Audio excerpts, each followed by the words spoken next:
chicken मासु रम्सा खोजीमा हाल्यो छैन त्यहाँबाट लिएर आउनु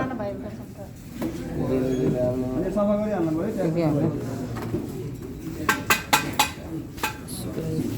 यहाँ के गयो जस्तै यो टमाटर नहालिकन दहीसँग ग्रेभी आउनु पऱ्यो भने दही गयो हामी चाहिँ घर बनाउँछ नि मासु प्याज टमाटरवाला प्याज त हाल्ने यसरी मुला हाल्ने है तर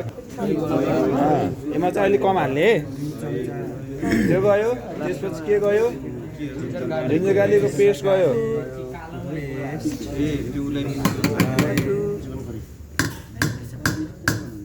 त्यसपछि के गयो खुर्सानी गयो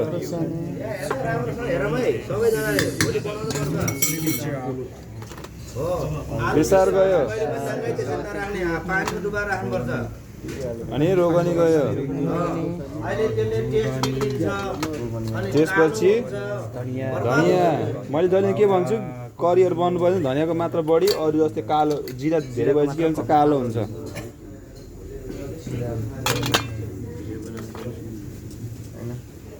एउटा जस्तो लाउँछ ल यो जिरा है यो थोरै गरम मसला धनियाँ अलिकति जिरा अलिकति अनि त्यसपछि के गयो हाम्रो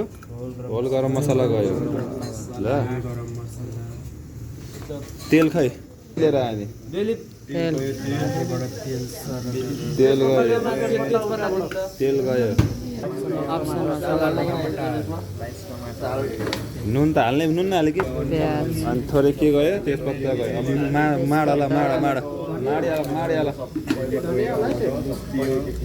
धनियाँ नहाले पनि हुन्छ ग्रेभीमा करीमै हाल्दै हुन्छ क्या यसलाई पक्कु चिकन भन्छ है पक्कु चिकन नुन हाले होइन नुन हाले चिकन पुग्दैछ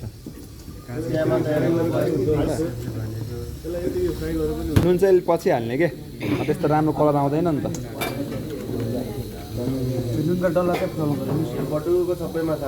सबै हालेको ड्याङ सबै हालिदिएको